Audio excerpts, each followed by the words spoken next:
Gimana rasanya kalau kalian tiba-tiba kebangun di dalam kereta api yang lagi berjalan di dalam tubuh orang asing, dan tepat 8 menit kemudian kereta itu meledak sampai kalian mati? Selamat datang di alur cerita film Source Code. Bukan masuk akhirat, kalian malah kebangun lagi di dalam kapsul militer rahasia dan dipaksa mengulang-ulang kejadian maut itu berulang kali sampai kalian bisa nemuin siapa teroris aslinya. Sanggupkah kalian memecahkan teka-teki gila ini sebelum kota Chicago lumat jadi abu? Simak alur ceritanya sampai habis Sobat Kelar. Halo Sobat Kelar, apa kabar kalian semua? Balik lagi sama gue Bang Kelar dan selamat datang di channel 20 Menit Kelar. Sebelum mulai, boleh minta like, share, subscribe, dan komen film apa yang harus 20 menit kelarin selanjutnya. Karena film panjang, santai, 20 menit kelar. Film dibuka dengan pemandangan seorang pria yang tiba-tiba kebangun dari tidurnya di dalam gerbong kereta api cepat Sobat Kelar. Pas melek, pria ini langsung celingukan kebingungan karena ngerasa ada yang janggal sama sekelilingnya. Belum sempet dia ngumpulin nyawa, seorang cewek manis bernama Christina tiba-tiba ngajak dia ngobrol dan manggil dengan nama Sean. Tapi anehnya, si pria ini malah nolak dipanggil Sean. Dia ngaku kalau dirinya adalah Kapten Colter Stevens, seorang pilot angkatan udara Amerika yang aslinya lagi dapat tugas dinas di Afghanistan, Sobat Kelar.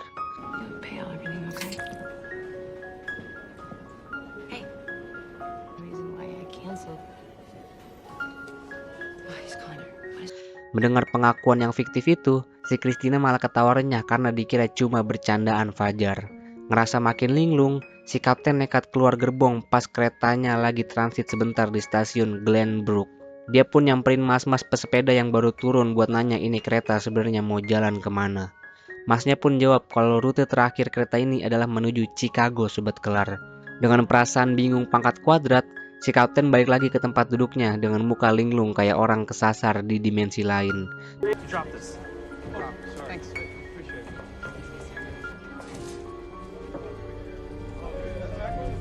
Pas dia bengong lihat ke arah jendela luar, dia syok bukan main karena bayangan pantulan di kaca bukan muka aslinya, melainkan muka cowok lain yang gak dia kenal.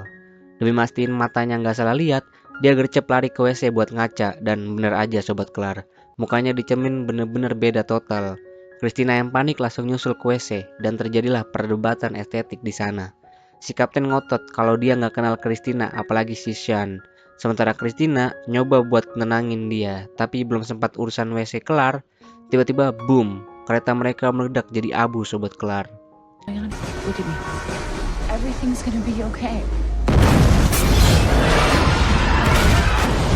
Anehnya, habis meledak, si kapten gak masuk alam barzah, melainkan kebangun lagi di sebuah ruangan super gelap. Bukannya ketemu suster rumah sakit, dia malah dengar suara cewek bernama Godwin yang manggil dia lewat layar monitor. Ternyata, Kapten Colter lagi terdampar di dalam ruangan sempit bernama bilik pot kapsul Sobat Kelar.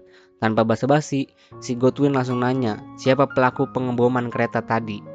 Ya si kapten bingung lah, wong taunya keretanya langsung meledak gitu aja. Akhirnya, Godwin ngasih misi mutlak ke Kapten Colter buat nyari tahu siapa teroris aslinya. Dia bakal dikirim ulang ke kereta tadi dan cuma dikasih jatah waktu 8 menit sebelum bomnya meledak lagi. Belum sempat si kapten protes, sistem udah langsung ngelot data dan ngelempar dia kembali ke dalam kereta Sobat Kelar. I need to know where I am, what is the location and condition of my crew. You are obligated to give me this information. Begitu respon di dalam kereta, runtutan kejadiannya bener-bener jiplakan alias sama persis Sobat Kelar. Si kapten ngeliat lagi pantulan muka asing di kaca jendela, ketemu lagi sama Christina, sampai dapat momen kesiram tumpahan air teh dari ibu-ibu parubaya yang buru-buru masuk gerbong. Karena teringat perintah dari Godwin, dia langsung gercep nyisir sisi gerbong sambil mikir keras di mana letak bomnya. Setelah ngubuk-ngubuk berbagai sudut, tapi hasilnya masih zonk. Dia mutusin masuk ke toilet dan nekat ngebongkar loteng plafonnya. Dan bener aja, dia dikagetin sama penampakan sebuah bom berdaya ledak tinggi yang nangkring manis di atas sana. Nggak cuma bom, Colter Stephen juga nemu HP jadul yang dijadikan detonator. Jadi skenarionya, ini bom bakal auto meledak begitu dapat panggilan masuk dari si pelaku Sobat Kelar.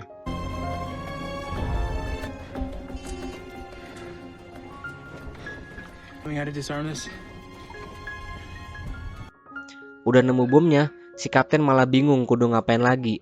Akhirnya diambil jalan ninja dengan pura-pura jadi petugas keamanan gadungan. Dengan suara lantang, dia nyuruh semua penumpang tetap tenang dan nuntut mereka buat ngumpulin semua HP yang dipegang. Ya jelas aja para penumpang pada bingung lihat tingkah aneh mas-mas ini. Kegaduhan pun pecah pas Kapten Coulter ngasih kepalan tinju yang lembut tapi mantap ke muka seorang pria berkacamata yang ngeyel nggak mau nurut. Tapi apes banget, pas lagi sibuk baku hantam, waktu 8 menitnya habis dan duar. Kereta meledak lagi buat yang kedua kalinya Sobat Kelar. Of a very big deal. Sean? I need you to turn that off. Why don't you show me that ID again? Dan bener aja, si kapten balik lagi terdampar di dalam bilik pot kapsul. Kali ini, si kapten ngamuk dan gak terima dijadiin kelinci percobaan kayak gini. Dia makin syok pas Godwin ngejelasin kalau aslinya dia udah ada di dalam ruangan itu selama 2 bulan. Padahal ingatan terakhir si kapten merasa baru kemarin sore dia nerbokin pesawat tempur di Afghanistan. Gak pakai lama, dia ngotot pengen ketemu atasannya Godwin buat minta kejelasan hidup. Akhirnya, setelah dapat lampu hijau dari si bos, Godwin ngebongkar semua fakta pahitnya Sobat Kelar. Aslinya, tepat jam 7.38 pagi, kereta komuter itu emang udah meledak beneran di dunia nyata dan menewaskan seluruh penumpang tanpa sisa. Nah, ledakan tadi itu baru permulaan. Jadi, karena si teroris udah ngancem bakal ngirim ledakan susulan yang jauh lebih nuklir di pusat kota.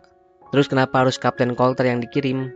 Jadi, salah satu penumpang tewas bernama Shane Ventress ternyata punya kecocokan gelombang otak yang identik 100% sama Kapten Coulter. Makanya memory Shane bisa dihack dan dimasukin jiwa si Kapten lewat program source code ini. Are we done? No, but our records show that 1,812 calls were tethered to the cell tower nearest the train. So one of those calls. Kelar dapat penjelasan, Kapten Coulter langsung lapor soal posisi bom tersembunyi di platform toilet tadi. Godwin pun gercep nerusin info itu ke tim analis di balik layar. Hasilnya bener-bener mind blowing. Tim forensik nemu ada 1812 panggilan yang terputus pas ledakan terjadi, dan 52 diantaranya dicurigai berasal dari sinyal yang deket banget sama kereta. Kalau kalian jeli, pas kereta mau meledak kan ada kereta kargo yang papasan tuh. Nah, Godwin curiga kalau pelaku pengeboman ini sebenarnya standby di sekitaran rel, biar dia bisa ngeliat langsung momen estetik pas keretanya meledak. Demi memburu waktu, Kapten Coulter pun langsung di-load ulang dan dilempar ke dalam kereta maut itu Sobat Kelar. Begitu masuk ke simulasi lagi, ya kejadiannya copy paste lagi Sobat Kelar. Momen kesiram air teh ulang lagi, tapi kali ini si kapten udah lebih gercep ngehindar. Di depannya masih ada Christina, cewek manis yang setia nemenin. Pas kondektur datang buat ngecek tiket satu persatu, si kapten nyoba interogasi tipis-tipis. Mas, kondisi kereta aman gak? Ada penumpang yang gelagat yang mencurigakan gak? Si kondektur malah nyeletuk kalau yang paling mencurigakan di kereta itu ya si kapten sendiri. Gara-gara nanyanya udah kayak intel. Ada-ada aja ya Sobat Kelar. Real. How's everything today? It's good. Anything out of the ordinary? On the train. Is anything? Sambil lanjut ngobrol cantik bareng Christina, mata si kapten tetap lirik kanan kiri sampai dia ngelihat seorang pria berwajah India yang bersiap mau turun di stasiun Glenbrook. Gelagat pria ini kelihatan suspicious banget alias mencurigakan banget nih di mata kapten. Tanpa pikir panjang, dia langsung narik tangan Christina buat ikutan turun di stasiun itu. Padahal tujuan asli tiket mereka bukan di situ Sobat Kelar. Begitu menapak di peron, dia nyuruh Christina nunggu sebentar. Sementara si kapten diam-diam ngintilin pria India tadi sampai ke toilet stasiun. Pas di dalam toilet, mereka sempat adu tatap sinis penuh ketegangan. Begitu si pria India keluar dan duduk santai di bangku peron, Kapten Coulter alias Sen palsu langsung nyamperin buat minjem HP-nya secara paksa. Karena nggak dikasih, nggak pakai lama kepalan tinju mau si kapten langsung mendarat mulus di muka pria itu sambil ngerebut tasnya. You know, you have no right.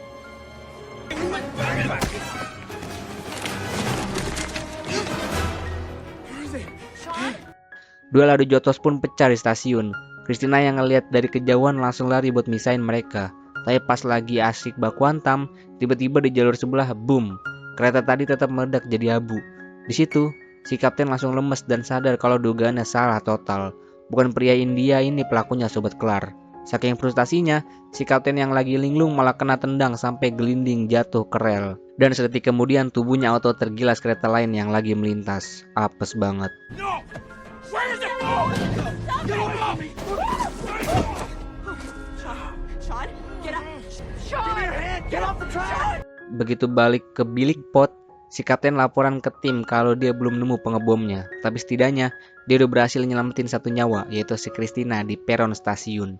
Mendengar hal itu, si profesor pembuat source code cuma senyum tipis penuh ironi sambil ngejelasin fakta pahit kalau semua orang di kereta itu aslinya udah meninggal. Demi buktiin omongannya, Godwin langsung nyari data digital dan nunjukin dokumen otopsi kalau Christina dan seluruh penumpang emang udah jadi abu di dunia nyata. Si kapten sempat gak percaya dan ngajak debat, tapi karena waktu terus berjalan dan ancaman bom kedua makin darurat, Kapten Coulter gak punya pilihan lain selain harus dikirim balik ke kereta. Pas si kapten nanya soal ancaman kedua, Godwin ngejelasin kalau si teroris maut ini sebenarnya lagi dapat posisi di pusat kota Chicago buat ngeledakin bom nuklir kotor yang skalanya jauh lebih fiktif. Nggak bisa dibayangin berapa ribu nyawa yang bakal ngelayang kalau si kapten gagal kali ini, Sobat Kelar. Do you understand? If you find the bomber, his second attack, for real, very little time left. Out here, the clocks only move in one direction. Charge the truck. Nah, ini udah jadi kali keempat si kapten dilot ulang ke dalam gerbong maut. Detik ini, dia udah kayak megang cheat sheet alias udah hafal luar kepala semua skenario kejadian di dalam kereta. Dia bahkan bisa nebak dengan akurat apa yang bakal diomongin orang-orang di sekitarnya, yang otomatis bikin Christina terkesima sampai melongo, Sobat Kelar. Kali ini, si kapten udah mulai paham gameplaynya dan mutusin buat ngikutin arahan Godwin dengan bener. Dia langsung gercep jalan ke arah dek atas gerbong menuju ruangan kondektur buat nyari modal senjata api. Dengan skill ala agen rahasia, dia ngebongkar paksa kunci pintu ruangan dan menyelinap masuk dan berhasil mengamankan sebuah pistol milik petugas, Sobat Kelar.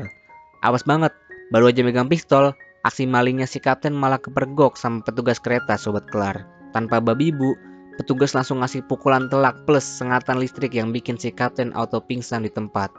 Pas melek, dia dikagetin karena posisinya udah dalam keadaan terborgol manis di tiang gerbong, Sobat Kelar. Di situasi itu, Christina mati-matian nyoba ngebujuk petugas buat ngeyakinin kalau Sean alias si kapten ini aslinya orang baik-baik yang gak mungkin macem-macem. Christina sendiri sebenarnya bingung dan gak habis pikir kenapa pacarnya ini nekat nyolong pistol kondektur. Pasrah dalam keadaan gak berdaya, si kapten tiba-tiba nanya hal filosofis ke Christina. Apa yang bakal kamu lakuin kalau sisa hidupmu tinggal beberapa menit lagi? Christina cuma bisa jawab bingung, entahlah. Si kapten lalu nyeletuk kalau di sisa hidupnya, dia pengen banget bisa menelepon ayahnya buat terakhir kalinya. Sebagai info tambahan nih, di beberapa misi simulasi sebelumnya, si kapten emang selalu nyari celah gimana caranya biar bisa ngehubungin sama bapaknya di dunia nyata, Sobat Kelar. Nah, sebelum waktu 8 menitnya habis, si kapten minta satu permintaan terakhir ke Christina buat ngucapin kalimat "Everything's gonna be okay". Dan bener aja, sedetik kemudian, boom, kereta kembali meledak menjadi puing-puing, Sobat Kelar.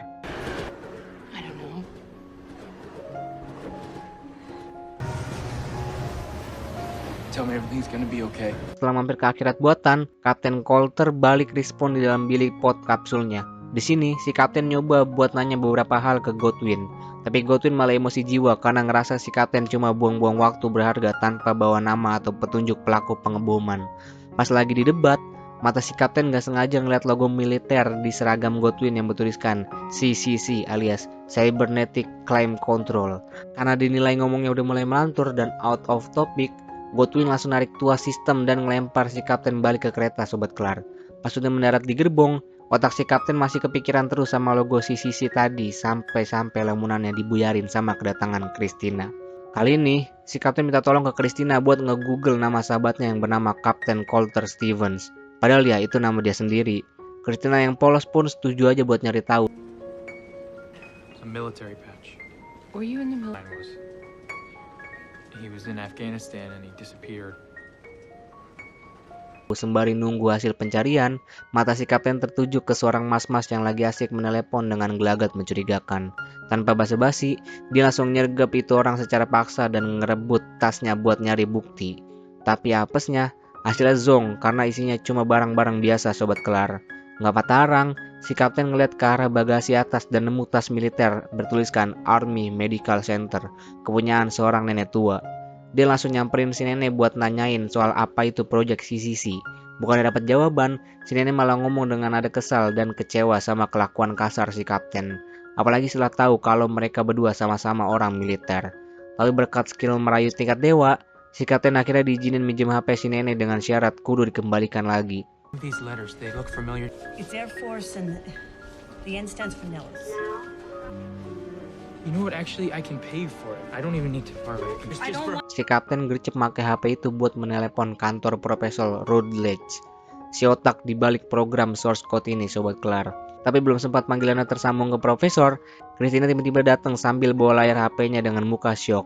Dia nunjukin berita terkini kalau Kapten Colter Stevens aslinya udah dinyatakan gugur dan tewas di medan perang Afghanistan. Si kapten jelas langsung kena mental dan gak percaya. Wong dia ngerasa jiwanya masih sehat bugar di simulasi itu, tapi ya kali berita militer bohong kan. Pas otaknya lagi oleng parah mikirin status dirinya yang udah jadi mayat, tiba-tiba di ujung sana detonator HP si pelaku berdering dan dar. Kereta meledak lagi menghancurkan segalanya, sobat kelar. Sorry.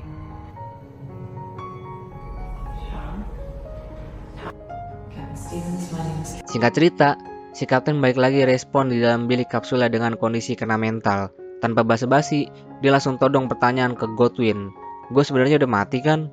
Godwin sempat ngeblank dan ogah jawab langsung. Tapi setelah didesak, Godwin akhirnya ngaku pakai penjelasan ilmiah yang agak belibet. Dia ngejelasin kalau wujud fisik dan ruangan yang si kapten lihat sekarang itu cuma ilusi proyeksi memori. Karena aslinya, sisa-sisa sel otak si kapten emang masih dipaksa aktif, sobat kelar. Pas si kapten nanya di mana bangkai tubuh aslinya ditaruh, Godwin tetap bungkam 1000 bahasa. Jelas aja si kapten ngamuk besar. Dia ngerasa gak terima dijadiin kelinci percobaan proyek militer tanpa izin begini. Tapi karena adu budget mereka kemakan waktu, sedangkan nyawa warga Chicago lagi di ujung tanduk, sistem langsung maksa ngelot data dan ngelempar si kapten balik ke kereta, sobat kelar. Setelah itu, si kapten sempat 2 kali bolak-balik dikirim ke simulasi kereta, tapi hasilnya tetap zonk alias belum memuaskan. Di titik ini, Kapten Colter udah benar-benar putus asa, frustasi, dan hilang semangat buat lanjutin misi bunuh diri ini. Godwin yang kasihan nyoba buat terus ngasih suntikan motivasi, karena emang cuma si kapten satu-satunya harapan buat nyelamatin kota. Di tengah suasana bilik yang dingin dan kaku itu, Profesor Routledge mutusin buat muter rekaman pidato emosional dari ayah si kapten pas acara peringatan kematian anaknya. Di rekaman itu, suara ayahnya terdengar sedih banget karena ngerasa kehilangan Colter yang selama ini terlalu sibuk dinas militer sampai jarang punya waktu buat keluarga.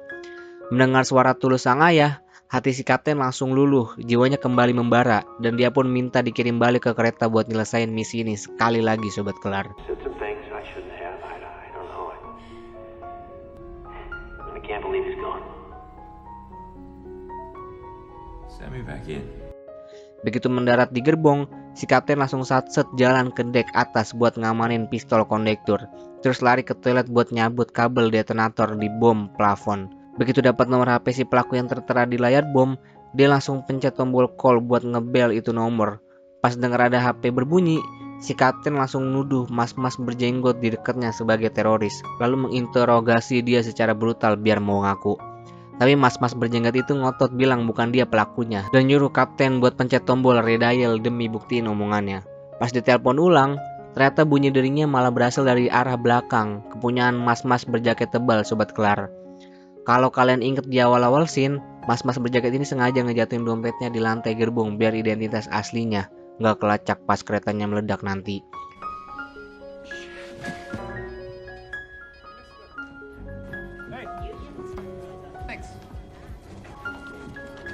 Dan nama asli dari otak pengeboman psikopat ini ternyata adalah Derek Frost. Wah, taktiknya pinter juga ya, sobat kelar. Gara-gara terlalu fokus mantengin dompet si Derek, si kapten gak nyadar kalau kereta udah mulai jalan dan si teroris udah berhasil kabur keluar, sobat kelar. Panik setengah mati, dia langsung maksa ngebuka pintu gerbong sampai tubuhnya terpelanting jatuh ke tanah dan terluka.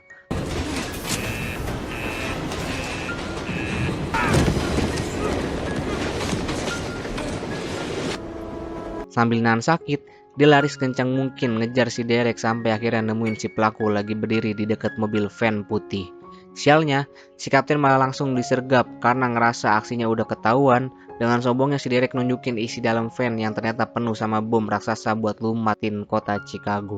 Pas lagi tegang-tegangnya, tiba-tiba Christina datang nyusul dari belakang. Momen itu bikin si kapten lengah, walhasil si Derek langsung nembak mereka berdua sampai tumbang gak berdaya, sobat kelar.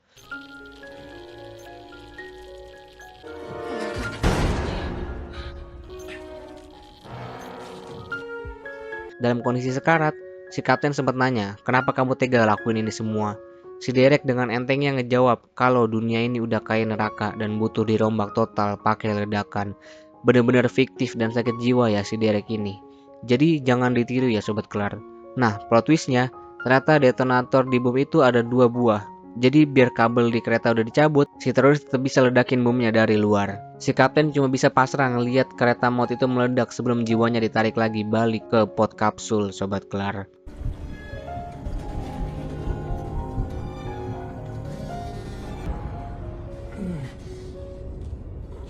Gak pakai buang waktu, begitu sadar si kapten langsung nyebutin nama pelaku plus nomor plat van putih tadi ke Godwin. Semua kru militer langsung gercep bergerak ngepung dan nangkep si Derek Frost pakai helikopter tempur lengkap. Misi pun sukses besar. Si kapten ngerasa lega dan bahagia karena berhasil nyelamatin Chicago. Sampai dia minta alat penopang hidupnya dimatikan aja biar dia bisa istirahat dengan tenang. Tapi sebelum benar-benar mati, si kapten mohon satu permintaan terakhir ke Godwin.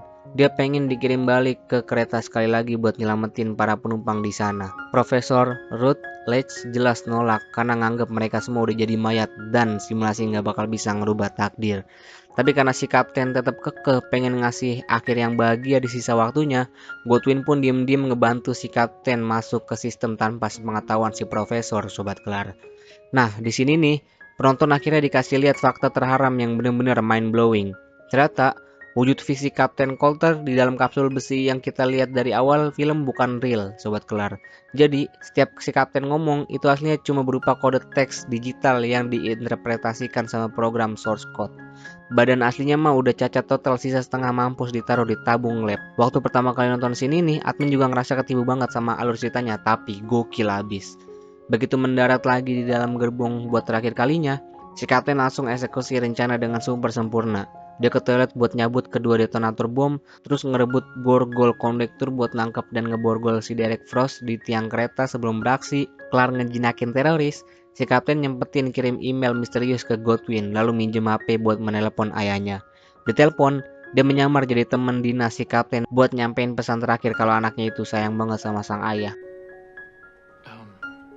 How are you doing, sir?